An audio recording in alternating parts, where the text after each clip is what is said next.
सिंदखेड राजाजवळ काळाचा घाला, car truck धडकेत डॉक्टर दाम्पत्याचा मृत्यू, मुले गंभीर जखमी. आपण पाहत आहे जिजाऊ एक्सप्रेस न्यूज. बुलढाणा जिल्ह्यातील सिंदखेड राजा तालुक्यात समृद्धी महामार्गावर आज पहाटे एक अत्यंत भीषण अपघात घडला. या दुर्घटनेत एका डॉक्टर दाम्पत्याला आपला जीव गमवावा लागला असून त्यांची 2 मुले आणि कार चालक गंभीर जखमी झाले आहेत. या घटनेमुळे समृद्धी महामार्गाच्या सुरक्षेचा प्रश्न पुन्हा ऐरणीवर आला आहे.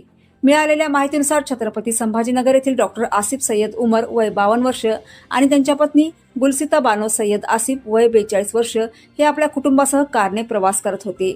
सिंदखेड राजा तालुक्यातील किनगाव राजा पोलीस स्टेशनच्या हद्दीत मुंबई कॉरिडॉर जवळ चॅनल क्रमांक 326.5 समोरून येणाऱ्या लोखंड वाहतूक करणाऱ्या ट्रकने त्यांच्या कारला जोरदार धडक दिली.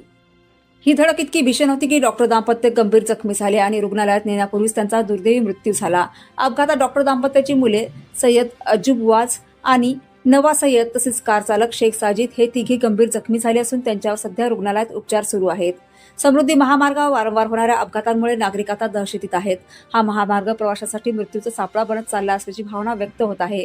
प्रशासनाने अपघाताचे सत्र रोखण्यासाठी आणि महामार्गावरील सुरक्षिततेच्या उपाययोजना अधिक कडक करण्यासाठी तातडीने पावले उचलावीत अशी तीव्र मागणी स्थानिक नागरिकांकडून करण्यात येत आहे. सध्या अपघाताची नोंद किनगाव राजा पोलीस ठाण्यात करण्यात आली असून पोलीस या प्रकरणाचा पुढील तपास करीत आहे.